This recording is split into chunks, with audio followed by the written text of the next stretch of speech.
So I think it really became anyone's guess on who Richmond were going to select in the 2025 AFL draft. Even Cal Toomey, who has 970 million different people helping him with his, phantom drafts and helping give him information, all of that type of stuff. Not even he knew with all of his sources who Richmond were ultimately going to take. And I think it is very, very safe to say that Richmond absolutely went in a different direction in the 2025 AFL draft than what everyone thought that they were probably going to go. And I, as a Tigers fan, love what they did, because at the end of the day, I was probably always going to love what they did with any of the four guys that they were really looking at. The last week of the draft, it kind of became a fifth when Jacob Farrow was reportedly in very high consideration for one of these picks as well. But at the end of the day, it always came down to who were the Tigers going to select out of Sullivan Roby, Sam Grill, Sam Cumming, and Xavier Taylor. Now, I think for a long time, the favourites were always Sullivan Roby. He was always the favourite to get selected with one of these picks, in the last couple months of the draft. And then it was a lot of people deciding on, is it going to be Sam Grill? Is it going to be Sam Cumming? But in the last couple weeks of the draft, we were starting to hear rumours and murmurs that the Tigers were going to go with the best available, which on the official draft boards ended up being Sullivan Roby and Xavier Taylor. But that didn't always mean that that is the same draft boards as all the other AFL teams, and specifically Richmond. And when, just a week before the draft was starting, we started to hear a couple of little things. The first big one is that Sam Cumming was going to be a Tiger. Of course, it was reported that Richmond ended up going and visiting him and his family, I believe, of course, in Mildura, where the Tigers had one final meeting with him. And as Sam Cumming revealed after he got picked, Richmond didn't tell him they were taking him, but he was very, very happy with how his interview went, and he was very hopeful that he was obviously going to become a Tiger. So we kind of all knew that Sam Cumming was probably going to be the first one, and then we thought the next one was going to be Sullivan Roby. Even Cal Toomey had Sullivan Roby being the player taken after this pick. And did it make sense? Yeah, it made a lot of sense that the Tigers went and selected Sullivan Roby, especially with the cloud that looms over Josh Smiley, and when he will ever play, the Tigers really looked like they still needed another inside big, whether he played or not. They also really could have used a taller high half forward. Tigers didn't go in that direction.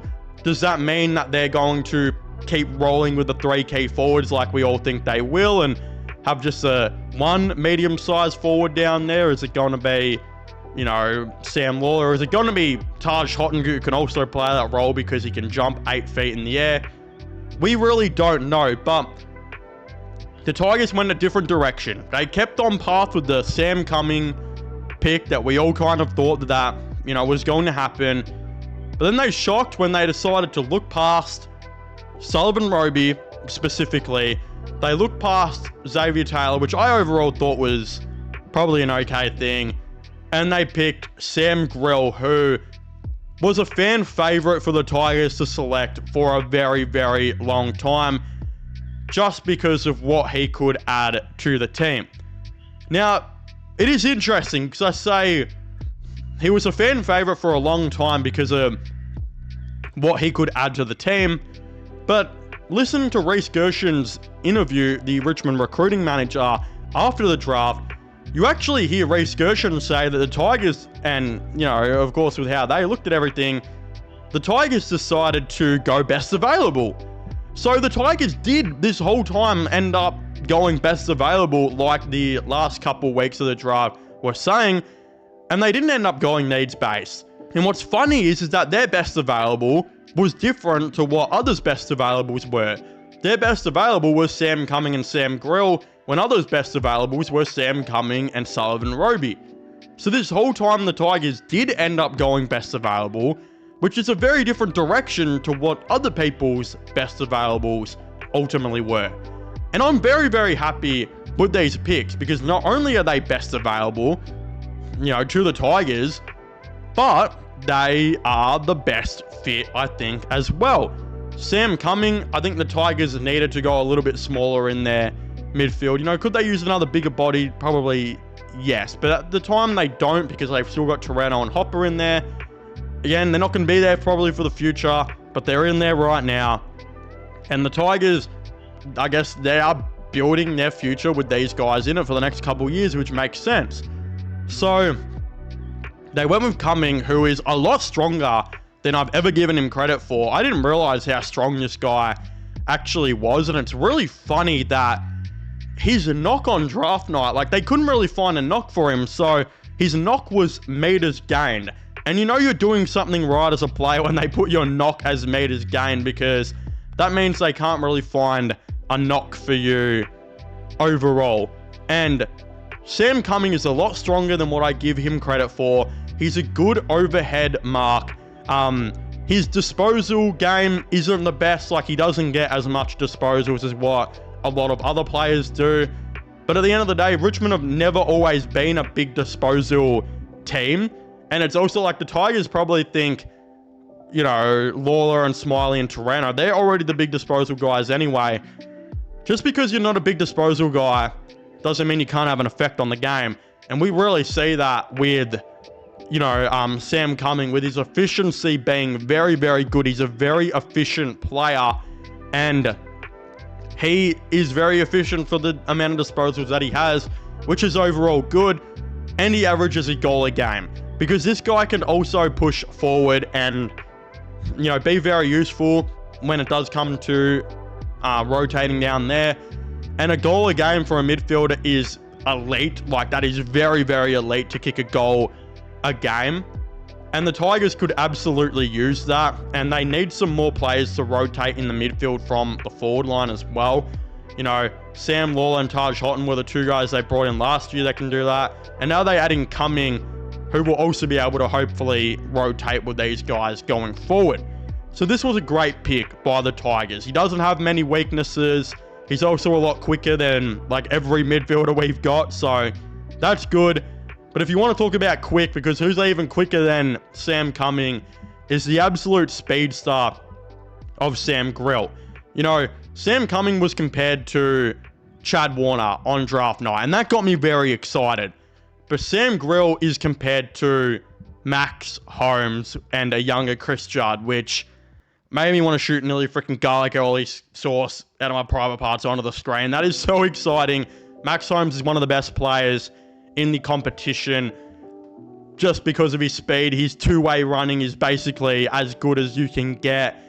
He is elite on almost everything Max Holmes is. And Sam Grill said I think he kind of models his game off Nick Dacos. I think the other one might have been Zach Butters, he said. Don't quote me on that.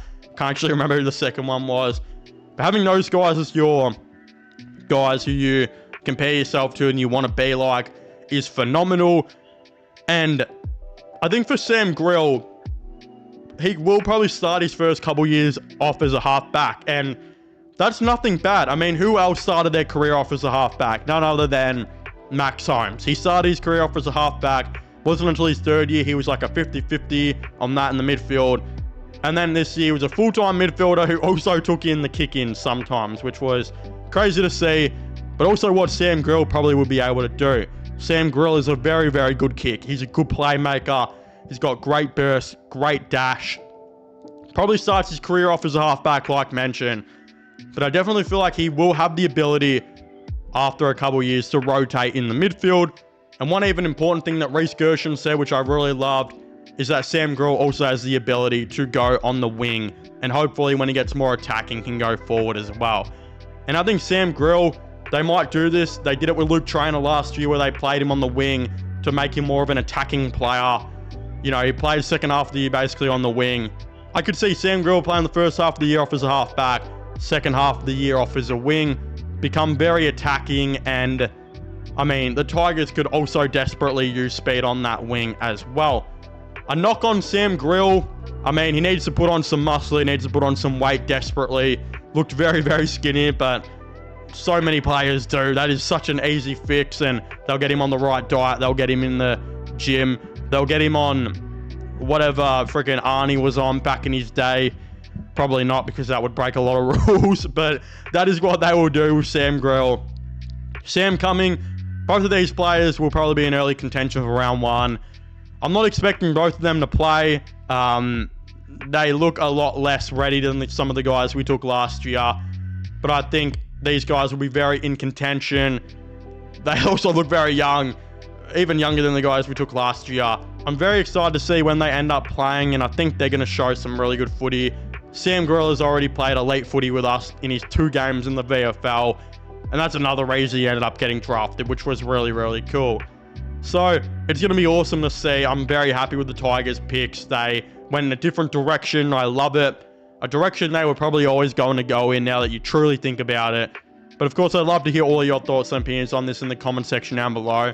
Please make sure to leave a like on this video to let me know you guys enjoy it. Subscribe to the channel for all these AFL content and AFL news. Go and check out my gaming/movie channel, also linked down below, and my Instagram if you haven't already, also linked down below. But yeah, as I was saying, please make sure to leave a like, subscribe, and comment, and I'll see you guys next time. Goodbye.